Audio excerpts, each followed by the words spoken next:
Okay friends, welcome to the lecture. तो आज हम पढ़ेंगे क्या, अमेरिकन रेवोल्यूशन 1776 का। तो उसके पीछे का थोड़ा सा बैकग्राउंड जान लेते हैं। What is the American revolution, America कैसे बसा था, ओके, वहां पर रिवोल्ट क्यों हुआ। तो अमेरिका जो था, आपको पता है, क्रिस्टोफर कोलंबस के बारे में सभी को पता है। Okay, so he went, he took the money from his sponsors, including the king of Spain, and then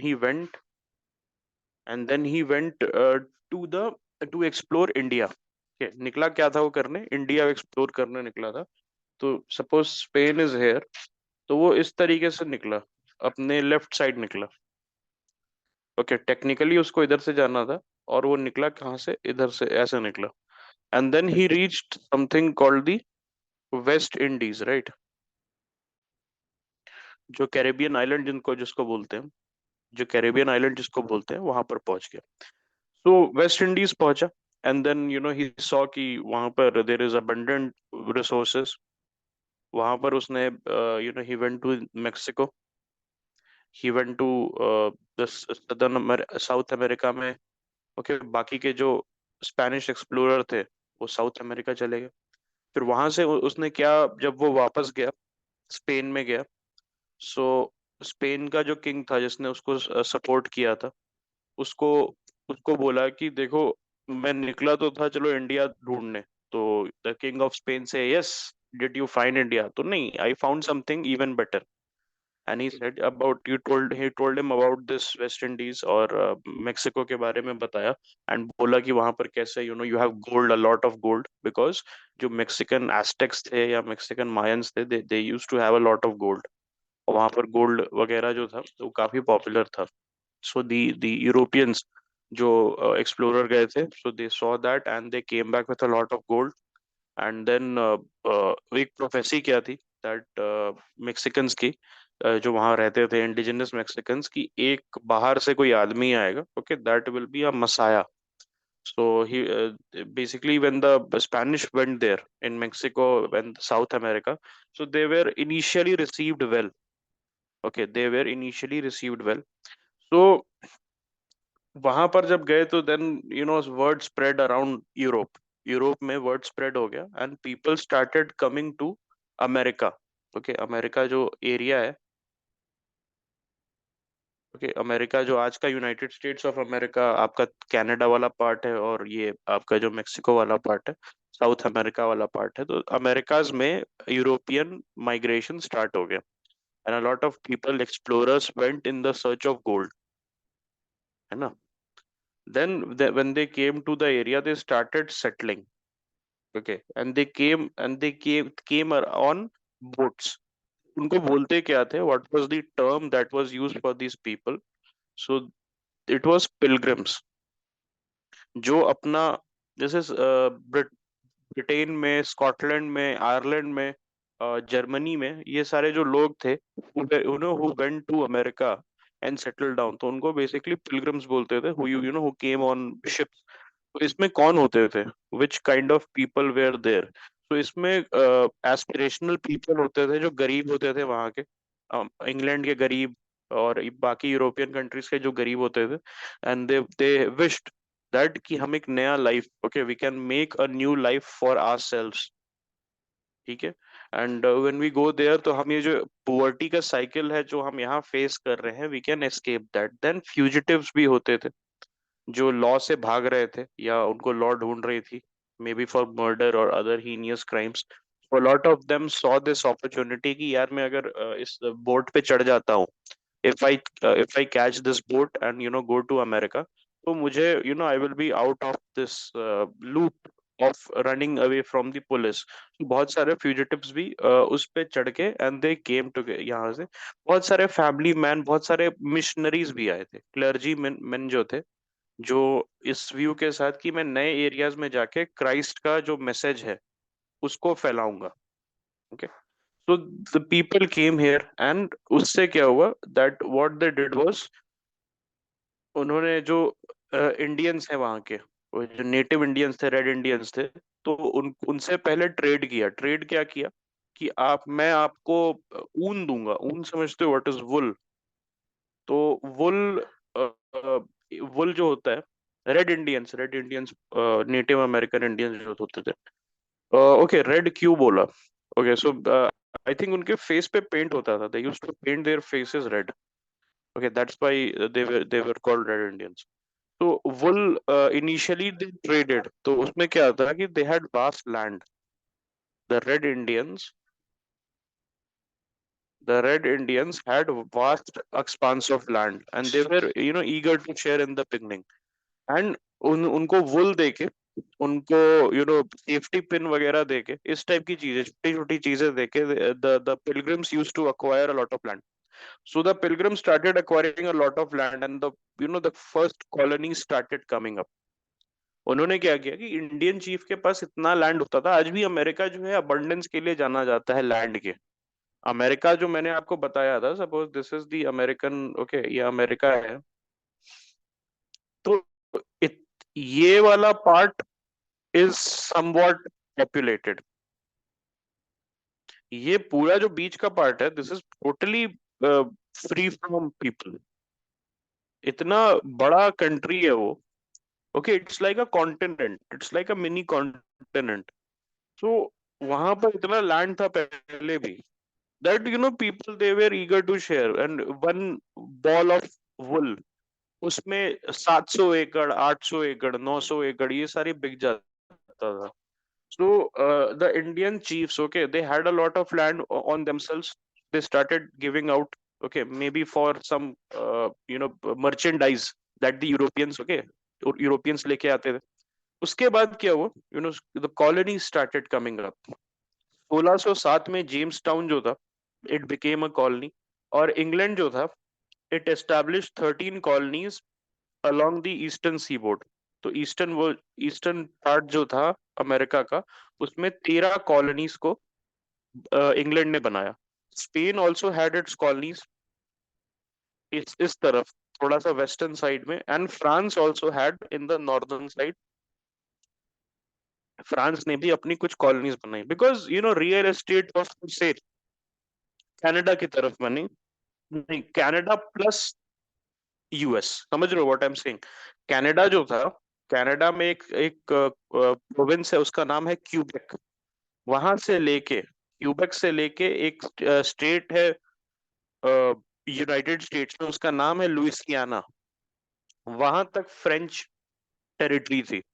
So they made a lot, so much land was there, so everybody had enough. And the Britishers, what they did was, Britishers ने क्या किया, that कि eastern सी board में, जो New York वाला area है, New York main, ये वाला जो एरिया है, वहां पर उन्होंने अपना कॉलोनीज को एस्टैब्लिश किया। और and then they practised what, they practice salutary neglect. Salutary neglect का प्रिंसिपल क्या होता है, that basically you are free to govern your own affairs, they told to the 13 colonies, but आपको क्या करना है कि आपको रॉ मटेरियल सप्लाई करते रहना है for the enrichment of the mother country. Mother country कौन सा था, ब्रिटेन था, okay. So although the people in these colonies, they were Britishers only, okay, who came from the Britain, Scotland, Ireland, but over time what happened was they developed a new sense of identity, an American sense of identity। अब ये different कैसे है, because सी, जब आप Britain में रह रहे थे तो आप एक हिस्ट्री के साथ रह रहे थे, you had like 1500 2000 year old history. लेकिन जैसे ही आप अमेरिका आए, आप फ्रेश स्टार्ट किया, आप अपने रूट से अपरूट हो गए, you were uprooted from your, आपने क्या किया, आपने एक फ्रेश स्टार्ट किया। देन धीरे धीरे करके नया ज्योग्राफी में रहने से, अपने से रहने से, अपने रूट से दूर रहने से एक American sense of identity belong हुआ, and it was a very equal egalitarian identity, because the Americans, they went to empty areas and established a town from scratch। जितने भी टाउन्स आप देख रहे हो आज के डेट में अमेरिका में, all of them have been established from scratch। कोई भी टाउन 1600 एडी से, 1600 एडी से पुराना नहीं है। वेयर एज इंग्लैंड में अगर आप जाओगे तो there are lot of towns and cities जो बीसीज में प्रेजेंट था। ओके, लंदन जैसे हो गया आपका, London was a very ancient city, है ना। So, लेकिन कंपेयर टू दैट अमेरिकाज में क्या हुआ, फ्रेश स्टार्ट हुआ। Okay, they went to empty areas, they वहां पर उन्होंने 50-60 का पॉपुलेशन था सिर्फ, एक सिटी एस्टैब्लिश किया। And they said to one person that you be the sheriff, आप पुलिस वाले बन जाओ, you be the mechanic, you be the goldsmith, आपको कुछ आता है तो आप कुछ बन जाओ। And they established a town. So this it was a very unique experiment America में जो चल रहा था।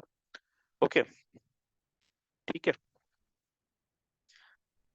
सो एक नया सेंस ऑफ आइडेंटिटी जरूर बन गया, and it was distinct from what it was. Okay, अब वो ब्रिटिशर्स रहे नहीं after 100-120 years, 30 years, they were not Britishers anymore. They had now developed a new sense of identity of Americanism. Then what happened basically कि navigation act pass हुआ था, तो that was the first seed of discontent. उसमें क्या हुआ था that जो भी लॉज थे that mandated certain colonial export should only be sent to England और इंग्लिश कॉलोनीज। एंड वो क्यों थे कि इंग्लिश मर्केंटलिज्म को बोल्स्टर करने के लिए था। और इसमें था क्या बेसिकली कि आप जो भी कुछ चीजें भेजोगे which was mentioned in this navigation act, वो आप सिर्फ इंग्लैंड और इंग्लैंड कॉलोनीज के साथ, मतलब ये जो 13 कॉलोनीज थी इनको बोला गया कि मैं एक आपको लिस्ट दे रहा हूँ, I am giving you a list of things जो आप इंग्लैंड या इंग्लिश कॉलोनीज को ही बेच सकते हो। सो बेसिकली ट्रेड पे रेस्ट्रिक्शन था ये 13 कॉलोनीज के। Then the French and Indian War started. Okay, French and Indian War. So 7 year war था basically. 7 year war था, तो उसमें क्या हुआ था दैट एक फ्रेंच कमांडर था और एक ब्रिटिश कमांडर था। So both of them they they were discussing terms of surrender. Because मैंने आपको क्या बताया, अमेरिका में फ्रेंच कॉलोनीज भी थी, स्पेनिश कॉलोनीज भी थी और ब्रिटिश कॉलोनीज भी थी, ये चीज याद रखना। तो बहुत बार क्या होता था, लड़ाई करने पे आ जाते थे, दे यूज्ड टू फाइट। तो एक बार क्या हुआ that there was a fight between the French and the British troops there, and the French, okay, the French commander said, okay, treaty of Aix-la-Chapelle इसमें इसमें इसी में प्रेजेंट था। So which signaled the end of 7 year war.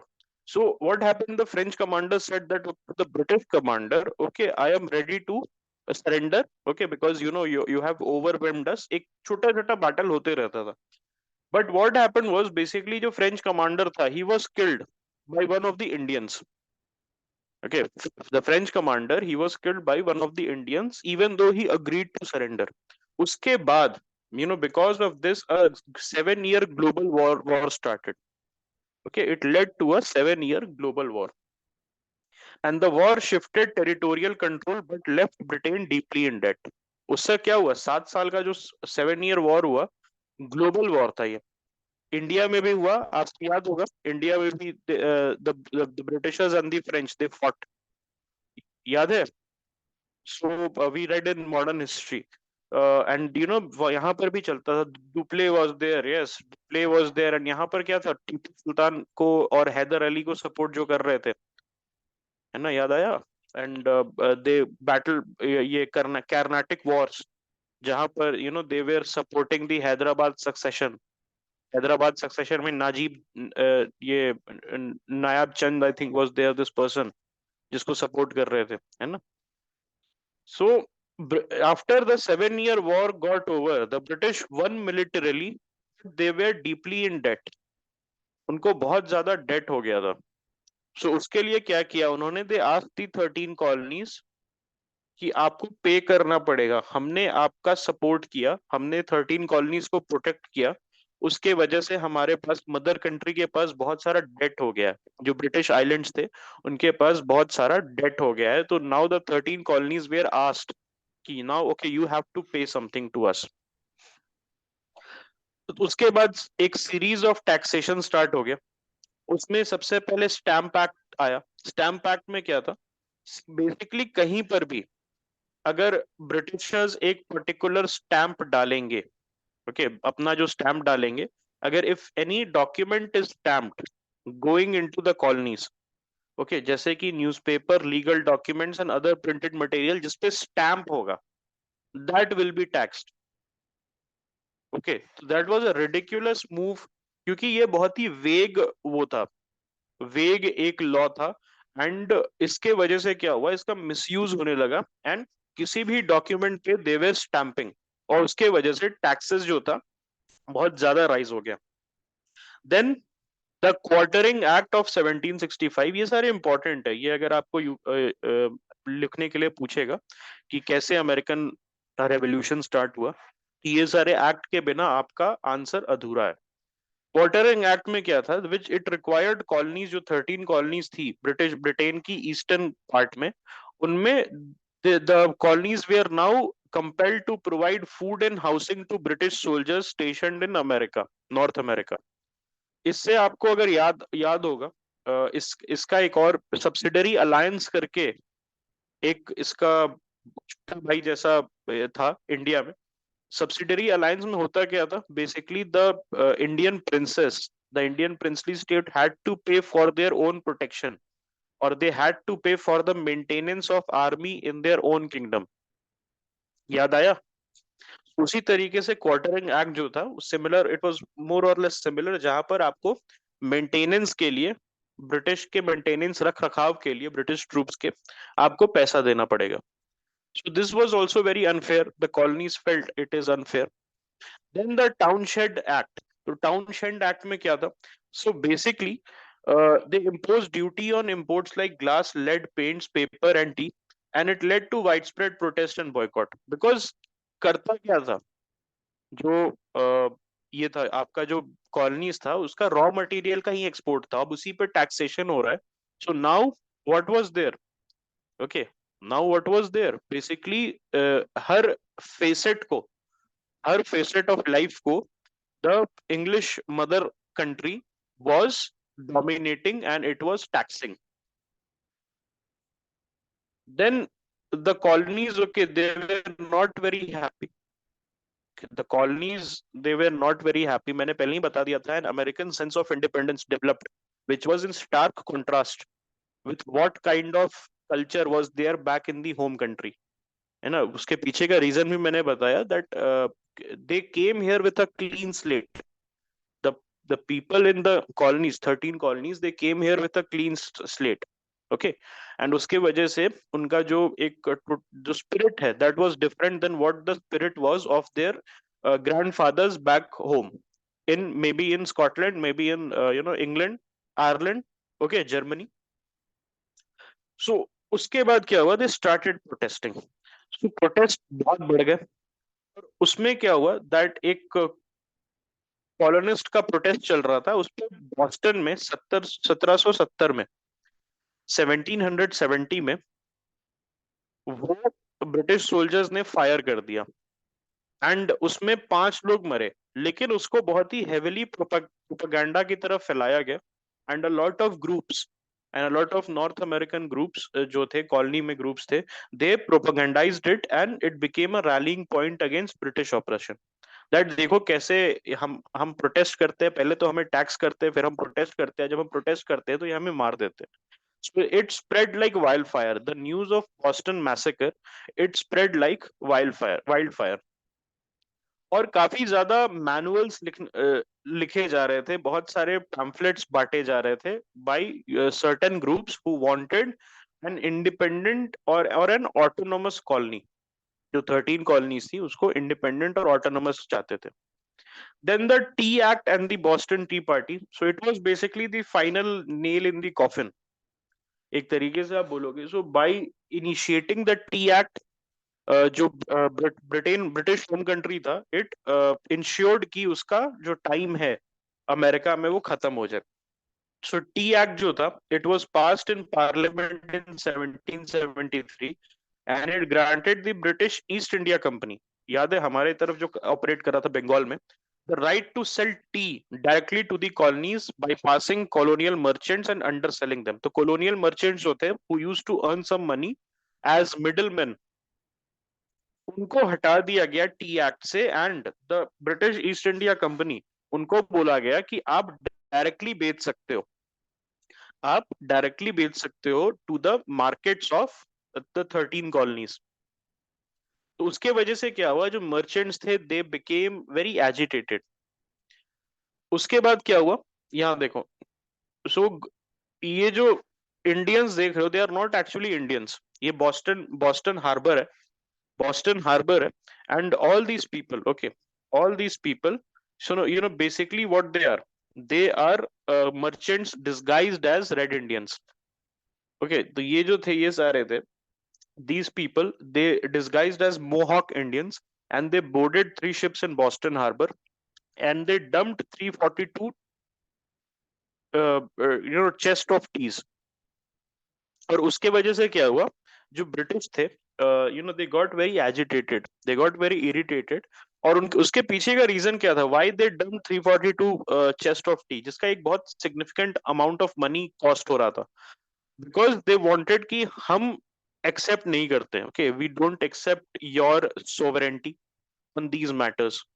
Okay, क्योंकि हमारा जीवनी चल रहा है इससे, बेसिकली हम क्या हो रहा है इससे, हमारा जीवनी चल रहा है, ठीक है। So it is something which is giving us daily wages. It is something which is giving us sustenance. और आप उसी को छीन रहे हो, so this is not acceptable to us. This was a act of defiance, but it led to severe crackdown. Boston harbour जो था उसको क्लोज कर दिया गया after the Boston tea party incident. Basically what happened was कि वहां पर जो ब्रिटिश ट्रूप्स थे उन्होंने क्रैकडाउन किया, और they started to close the harbour for use by the colonialist. और उन्होंने बोला कि ये जो हार्बर है ये सिर्फ ब्रिटिश ट्रूप्स यूज करेगी, और यहाँ पर कोई ट्रेड नहीं होगा, because for what you have done now. और martial law was implemented. So martial law में क्या था, there was severe crackdown of freedom of speech and other rights. So then the 12 colonies, okay, 12 colonies जो थे उनके delegates एक जगह पे मिले जिसका नाम था Philadelphia. Okay, I think Philadelphia was the first capital of the United States of America. Okay, नहीं, कहाँ 6 लोग नहीं मरे थे। क्रैकडाउन का मतलब मारा नहीं, okay, Boston massacre is different. Boston massacre of 1770 is different, the tea party incident is different.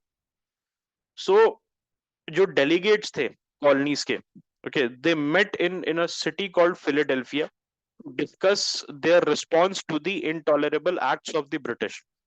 Philadelphia later became the first capital of the United States। उसके बाद वॉशिंगटन डीसी जब तक नहीं बना था उसके पहले तक Philadelphia used to serve as the capital.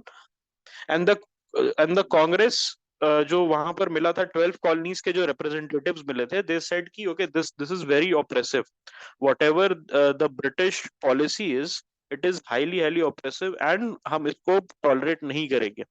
And then they endorsed a boycott of British goods. So life had come full circle for the British now. जो colonies थे which was made up of British people only, the colonies were made up of British people only, the Scots and the Irish and the the Welsh, and these people, English people. So basically they started rebelling against the country of their grandfathers, and the reason was business. ठीक है, they started rebelling. तो सोचो, अगर मैं example के तौर पे, अगर मैं एक कंट्री में इंडियंस को बसा दूं, यहाँ से इंडियंस को ले जाऊं बसा दूं, तो they start living there, and after 2 generation the Indians who are living in that country, जो यहाँ से मैं लेके गया था, उनके grandsons and granddaughters, they start rebelling for a new country from India.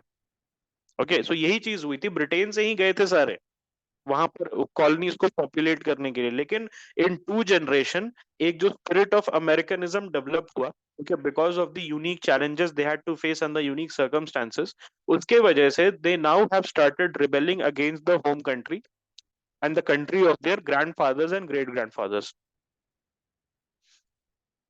Then battle of Lexington and Concord. तो Lexington एक जगह थी, वहां पर क्या हुआ कि मिलिशियाज बनने लगे।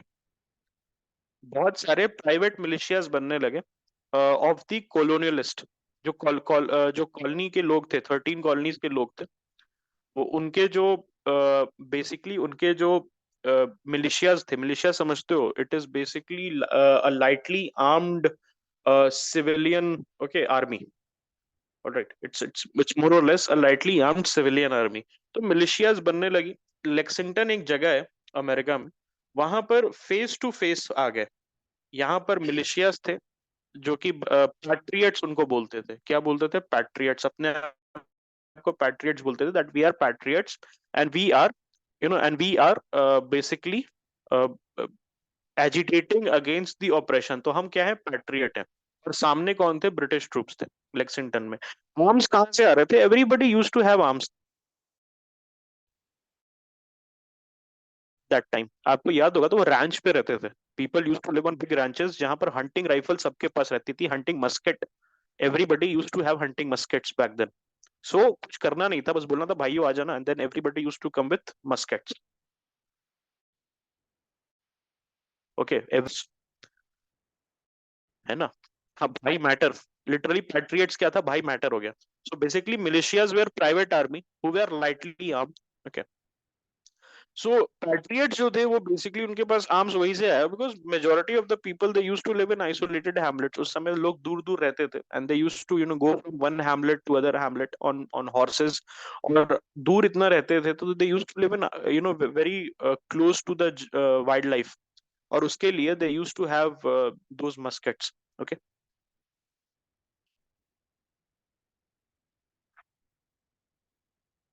लेक्सिंगटन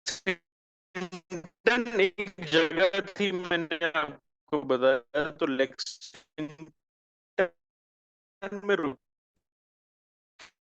हुए थे ये सारे एक तरफ में। तो अचानक से किसी ने शॉट फायर कर दिया। Okay, they had no intention to fight. Okay, there was no intention to fight basically. लेकिन व्हाट हैपेंड वाज, लेक्सिंगटन इतने इतने लोग थे वहां पर, तो किसी ने गलती से या बदमाशी में किसी ने दोनों तरफ से, वी डोंट नो हु, किसी ने शॉट्स फायर कर दिया। ओके, सो उससे जो वॉर था एक तरीके से वो स्टार्ट हो गया। Okay, because nobody knew in the thick of this whole mess that who shot the first shot. So each Lexington में बैटल स्टार्ट हो गया। बोथ ऑफ देम, जो सामने सामने थे, militias versus the British army, एक दूसरे के सामने फाइट करने लगे। And this started the whole war. Broader philosophical and ideological foundation क्या था? So lot of philosophers, okay, उन्होंने क्या किया था? बहुत सारे फिलोसोफर्स थे जिन्होंने पैट्रियट्स को इन्फ्लुएंस किया था। एक थॉमस पेन करके बंदा था, उसका कॉमन सेंस आया था। Common sense, he wrote something called common sense, and common sense became hugely popular. और इसको गैदरिंग्स में पढ़ा जाता था, because not everybody use to read back then. लोग, इलिटरेसी वाज हाई। तो गैदरिंग्स होती थी, जब फेयर्स लगते थे, मेला लगता था इस टाइप का, तो थॉमस पेन का common sense, it was read aloud, and people use to listen to this common sense. Okay, and वो क्या था? बेसिकली आइडियाज थे कि कैसे बेसिक आप independent, okay, what can an independent America achieve. Okay, then finally what happened, Philadelphia में गए, सारे फिर मिले, एंड 1776 में they wrote the Declaration of Independence. They wrote the Declaration of Independence. Uh, they were also very much in awe. The patriots, they also had very much influence of philosophers like Jean Locke and Jean Jacques Rousseau. Okay, who emphasize the rights of individual and contract between the governed and their rulers. तो जब ये लिखा गया declaration of independence, तो उसमें एक चीज लिखी गई थी, that all men are born free, है ना? ये चीज लिखा गया था, all men are equal and they are born free except the slaves. Then it was drafted by Thomas Jefferson, the Declaration of Independence, and it declared 13 colonies to be free and independent state from the British rule. And इससे क्या हुआ? जो king George दी third था, Britain का king था, this उसको बताया गया डिक्लेरेशन ऑफ इंडिपेंडेंस थे कि हम भाई तुमसे अलग क्यों हो रहे हैं, why we are basically seeding from you. Okay, उसमें एक ये भी रीजन था, one of the reason was mercantilism पे attack, undercutting the colonial middleman the merchants. Okay, ये सारी चीजें थी, ऑपरेशन करना, टैक्स जो आपने स्टैम्प में ब्रिटिश ट्रूप्स को का upkeep that was to be paid by the colonies. Okay, so this was very oppressive for them. उसके बाद क्या हुआ, किंग जॉर्ज दी थर्ड ने बोला कि ऐसा नहीं होगा, okay now I am going to crush these people. तो उसने क्या भेजा, उसने 10,000 शिप्स का आर्माडा भेजा। he sent a 10,000 ships strong and 3 lakh soldier strong, एक आर्मी भेजी उसने, और वो न्यूयॉर्क में उतरा। Okay, siege of Boston happened in 1775. It ended in colonial victory with the British evacuating Boston. So ये पहला विक्ट्री था पैट्रियट्स का।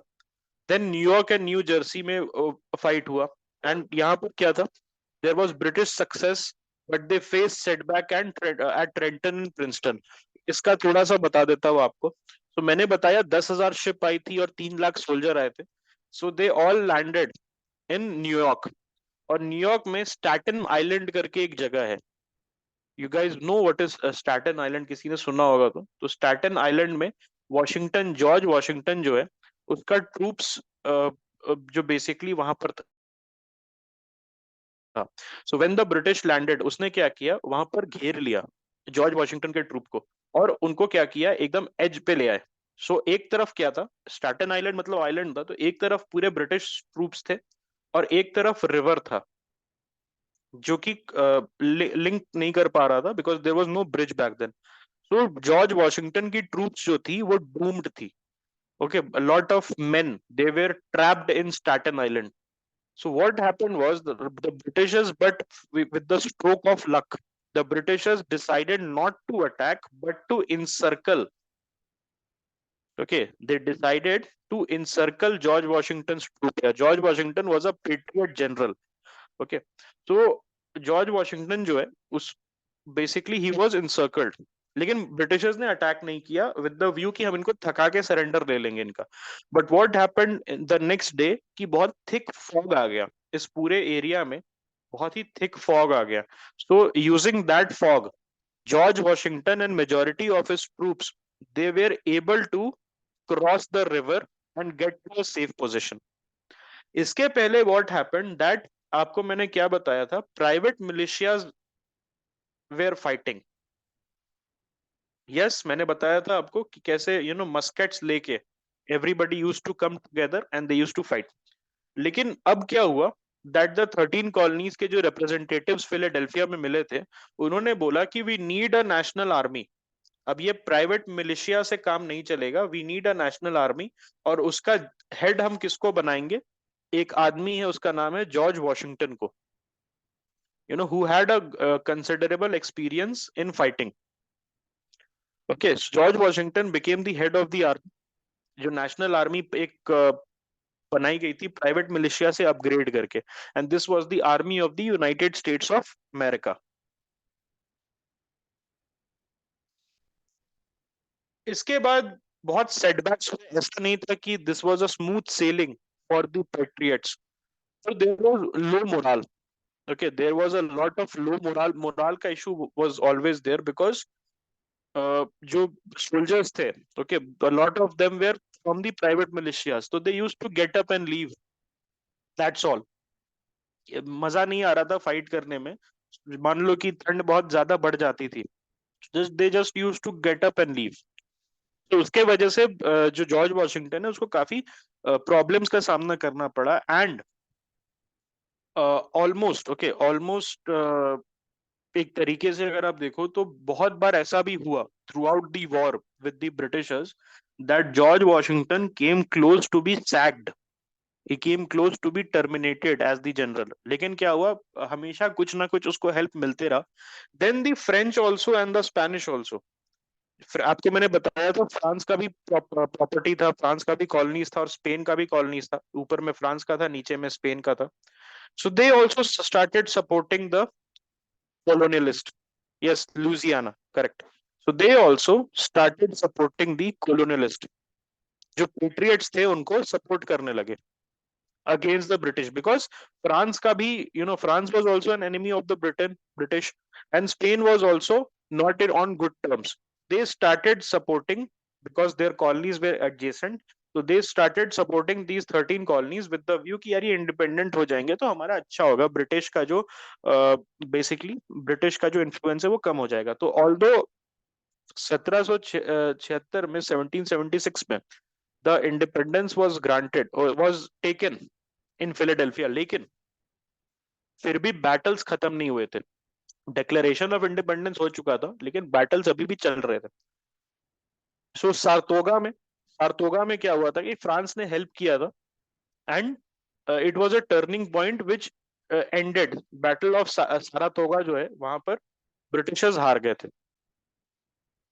Yorktown was the last major battle जहां पर ब्रिटिश जनरल कॉर्नवालिस, याद है कॉर्नवालिस, फिर वो इंडिया आके उसने काम किया था.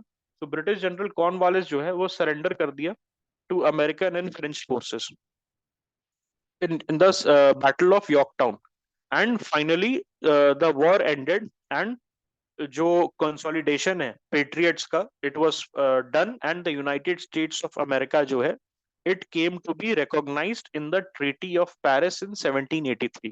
फ्रांस ने हेल्प किया था, and the Spanish and the Dutch also. Dutch का आपको पता है, डच न्यूयॉर्क जो है it was a Dutch colony first, उसके बाद it became a British colony. पहले एक डच कॉलोनी था.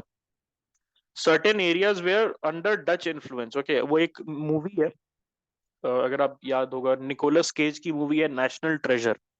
Yes, National Treasure. तो उसमें डच एरियाज थे न्यूयॉर्क के और ब्रिटिश एरियाज थे. Okay. So treaty of Paris में जहां पर अमेरिकन, ब्रिटिश, फ्रेंच और स्पेनिश रिप्रेजेंटेटिव्स एक साथ आए, और उन्होंने क्या किया, they recognise the independence of United States और उसके बॉर्डर्स को एस्टैब्लिश किया गया. So United States of America was born. This led to a formation of a new nation. Britain जो था उसको 7 इयर्स वॉर का जो स्ट्रेन था वो तो था ही, अब पैट्रियट्स से लड़ने का, जो 13 कॉलोनीज की आर्मी थी उससे लड़ने का भी उनको फाइनेंशियल स्ट्रेन हो गया. उनका जो होल्ड था अमेरिका पे वो खत्म हो गया. ग्लोबल इम्प्लीकेशन क्या थे, that this inspired other revolution like the French revolution. और ऐसा नहीं था कि फ्रेंच रेवोल्यूशन तक था, बाद में in the early 20th century and late 19th century, Indian revolutionaries were also very much inspired by the American Revolution.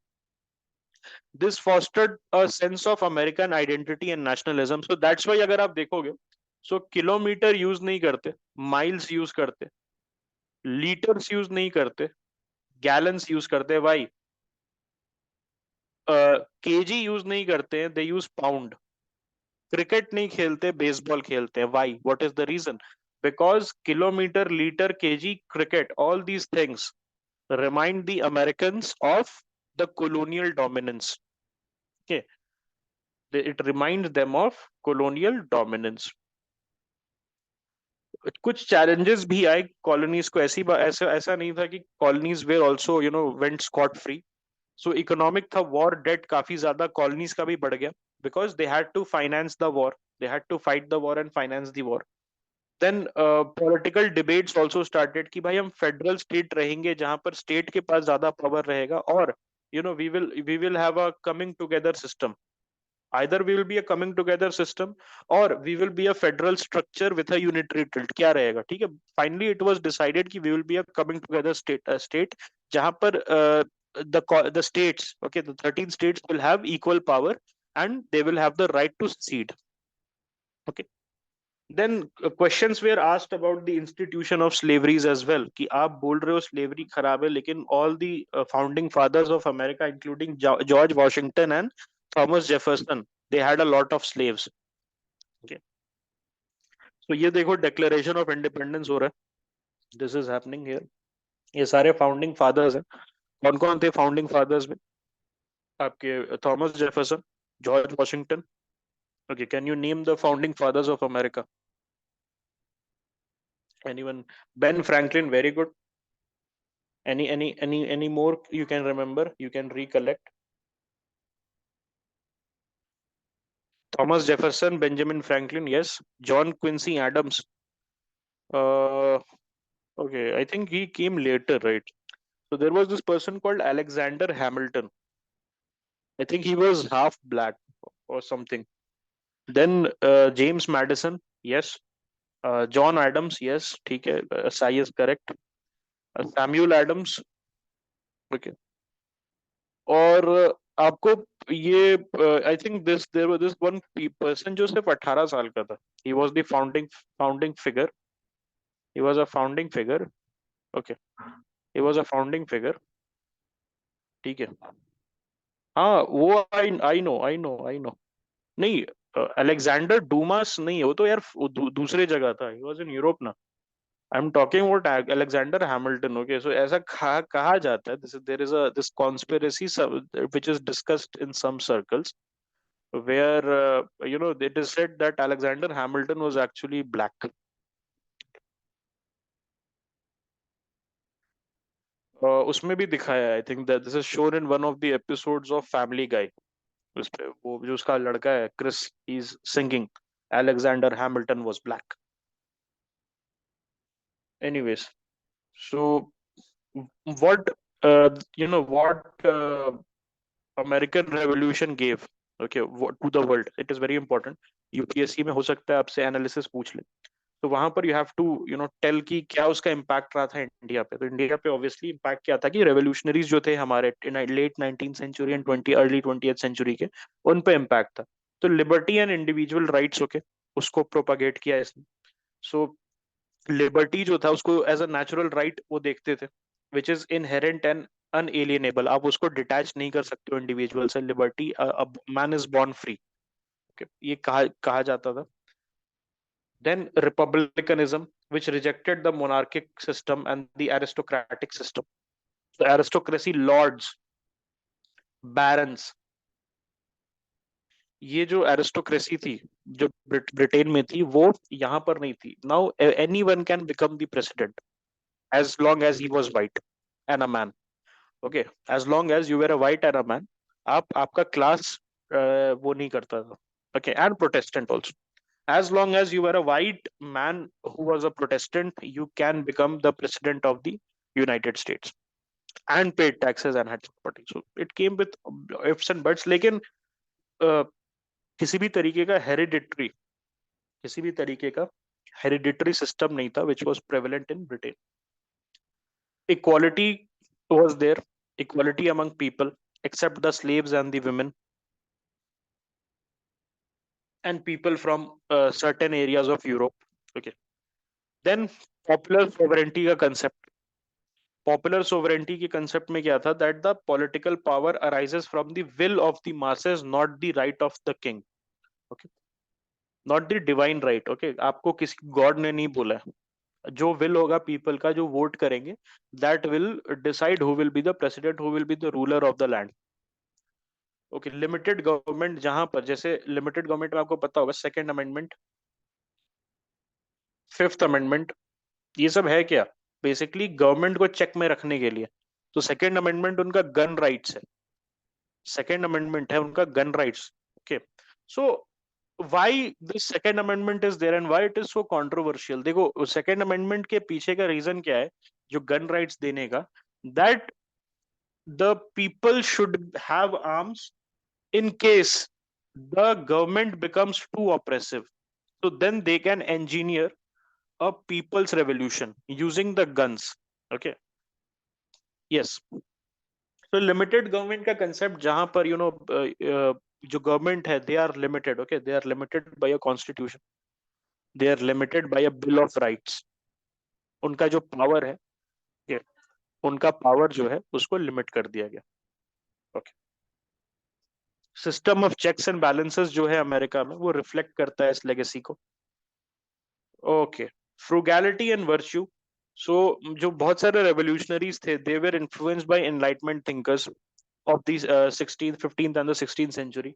And they believed कि जो रिपब्लिक का सक्सेस है, एक कंट्री का सक्सेस है, that dependent upon the morality of its citizen. Okay, so morality is a very important concept for the Americans. It is a very important concept. And you will see कि एक fair equal society, just society बनाओगे आप, तो उसमें being right is very important. Okay, being right is very important, being righteous is very important, doing right by God is very important. Okay, so that's why अगर आप देखोगे तो Americans का in comparison to other country, जहां पर there is this system, inherent inequality is there, एक unequal system है, उसके comparison में अमेरिका में there is a fair system. And I am a fan of it. I'll not be shy in saying that I am a fan of the American judicial system. Although अभी थोड़ा सा cracks आ रहे हैं वहां पर भी, because उसमें भी उन्होंने वहां पर रिजर्वेशन ले आए हैं जुडिशियरी में. वहां पर भी सर्टेन स्टेट्स के जो छोटे छोटे सिटीज के काउंसिल्स हैं, वहां पर they have other other racial quotas, they are basically fulfilling. तो उसके वजह से थोड़ा सा ड्रॉप आया है. लेकिन एट द सेम टाइम अगर आप देखोगे तो American legal system is unparalleled. जिस तरीके का जस्टिस आपको अमेरिकन लीगल सिस्टम में मिल सकता है, वो जस्टिस और कहीं नहीं मिल सकता. ओके, इंडिया तो है ही नहीं आसपास. इंडिया पॉसिबल ही नहीं है इंडिया उसके आसपास आ जाए. यहाँ पर every second criminal you can stab someone to death and shoot someone to death and get जमानत विद इन बेल. ये चीज अमेरिका में पॉसिबल नहीं है. Okay, this highly highly fair system. It's a very very fair system, provided you know okay what are your rights. अगर आपको rights नहीं पता है तो दैट इज प्रॉब्लमैटिक. लेकिन अगर आपको अपने राइट्स पता है तो that is a very very fair system. Any one can go and any one can create a living for themselves. आप यहाँ पर रिक्शा चलाते हो तो आप जिंदगी भर यहाँ रिक्शा चलाओगे, हो ही नहीं सकता कि आप बड़े हो जाओ. वहां जाओगे, आप थोड़ी मेहनत करोगे, अमेरिका में जाके थोड़ा सा आप कुछ करोगे. ओके, वहां पर थोड़ा सेविंग्स करोगे, थोड़ा रिस्क लोगे, you can become a billionaire from a rickshaw वाला. And that is possible only in one country in the entire world, and that is America. And that is thanks to the ideals that was established. This morality का जो basic है. Yes, the American, what is the American dream? What is the American dream? This is the American dream. आप वहां पर जाओ, you are doing something XYZ, कुछ भी कर रहे हो, कार के टायर चेंज कर रहे हो, you have an equal chance of making it a grand success. ठीक है, वहां पर जाओगे आप, ऑयल मान लो कि आपने $20,000 या $30,000 इकट्ठा कर लिया, you can start a petrol pump. Okay, आपको वहां पर सरकार इनकरेज करती है रिस्क लेने के लिए. यहाँ पर पेट्रोल पंप स्टार्ट करोगे तो दूसरे दिन ही पुलिस वाले आ जाएंगे हफ्ता मांगने, क्रिमिनल्स आ जाएंगे आपको डिस्प्लेस करने. सो दैट्स व्हाई, बिकॉज एक सिस्टम जो हमारा है, that is a very old system जिसको रिबूट नहीं किया गया. And this is not an India centric problem, this is a world wide problem. बहुत सारे कंट्रीज में है, ऐसा नहीं कि इंडिया में प्रॉब्लम है ना. Okay, that's why the major businesses in India are done by politicians. Why? Because they have the support from inside. जितने भी मॉल्स है आपके सिटी में, किसका मॉल है वो? किसी पॉलिटिशियन का मॉल है, किसी एमएलए का मॉल है, जाके पता कर लो. अगर किसी प्राइवेट आदमी का मॉल है तो he is connected with some MLA. Possible ही नहीं है कि आप जीरो से स्टार्ट करके without any political support, political backing कुछ अपना बना दो. Okay, but it is possible in America. And why? Because of the morals and the virtues of American Revolution. जो अमेरिकन रेवोल्यूशन का वैल्यूज सिस्टम है, create किया गया था जो. Okay, that okay you can do anything. Coming to America, why the Indian Americans, they are the highest paid individuals. Okay, almost they have $120,000 per capita. $120,000 per capita है. चाहते तो American हमें मजदूरी करवा सकते थे, लेकिन they invited us, they recognised our talents और हमें पैसा दिया, हमें वहां पर इज्जत दी, everything. Why? Because of this virtue only, that man is created equal. if you are if you have any merit, you can make it big in the United States, and that is fine. Okay, that is a statement which you can rely upon. वहां जाओगे, अगर अच्छा कर रहे हो तो you can do something. यहाँ पर है कि you need connections everything, that is the thing in non American countries. I am not talking about India only. Colombia में भी जाओगे, मान लो कि पाकिस्तान में भी जाओगे, कहीं और भी जाओगे, suppose, किसी भी कंट्री में जाओगे, वहां पर आपको कनेक्शंस चाहिए। But this thing is non existent, okay, at specially at the mid and the lower level. ठीक है, ऊपर में वहां पर भी चीजें चलती है, okay, you they have their own dirty laundry, they have their own dirty laundry the Americans, okay. वहां पर भी है, उनका चलता रहता है, फाइट्स बहुत सारे आते रहते हैं, स्कैंडल्स होते रहते हैं। लेकिन at the same time, specially अगर अपर मिडिल क्लास बनना है, तो अमेरिका से बेटर कोई कंट्री है ही नहीं इस दुनिया में। If you want to live an upper middle class life, there is no country which is better than America at this moment, okay. And it will continue to be, why? Because of the virtues that was passed down from the founding fathers, virtues जो है which was passed down from the founding fathers, उससे लेके, okay, उसके वजह से आज भी America एक सुपर पावर बन पाया, ठीक। यस भाई। Dirty laundry छोड़ो, if someone gets caught getting doing some unsavory stuff, भाई सब उसका, they'll be dead. Society उसका like it's so strong, they'll kill. System मार देती है उनको if they are caught with their pants down. वो होना चाहिए हमारा देश में। जुडिशरी उनकी कितनी स्ट्रांग है, आप देखो ना, भाई जुडिशरी उनका पोलिसिंग बहुत अच्छा है। ब्यूटीफुल। नहीं, see Fantastic. You see you see there, वहां पर अगर आप देखोगे, ठीक है, गन वायलेंस है, ये है, वो है, ठीक है, there are things there, but आज के डेट में if I will approach an Indian policeman कि सर मेरा मोबाइल चोरी हो गया है, सर मेरा ये इशू हो रहा है, मेरा ये इशू हो रहा है, वो इशू हो रहा है, okay, the police will say कि मैं क्या करूं, ओके, मैं मेरे I do not have the, अगर मैं हेल्प भी करना चाहता हूं, I do not have the necessary tools help, I do not know what to do. Where the American police, okay, छोटी सी छोटी कंप्लेन पे आपके नेबर हल्ला कर रहे हैं, you can call the police, तुरंत आ जाते हैं, 2 मिनट में पुलिस आ जाता है। आपको खाना चाहिए, suppose you are expecting mother, 8 महीने आप प्रेग्नेंट है, और you want something, some help, police is there. So it's a very good system. ऐसा नहीं है जो न्यूज में देखते हो उस पर फोकस मत करो ज्यादा। It's a system, it's a very good system, okay. The black sheeps are there in all the society, in all the organizations, okay। yes bhai। I just want to say, like, online में जो देखते हैं, it's not as polarized as they show to an extent. Not that polarized actually. जैसा fight करते हैं in the online world. बस ये बोलना चाहता था। yes, and he is whatever he is saying, it is a credible thing because he is joining us from the United States only, okay। So the thing is that whatever you see on the news channel, it cannot be a template, okay। We are not India slumdog millionaire nahi hai, we are not doing dances on the street जय हो, okay, हम भी normal लोग हैं ना, जय हो पे डांस नहीं करते हैं रैंडमली, है ना। यस, सो इट्स हाँ यूनिक सिचुएशन है, it's a unique situation, will talk about it later.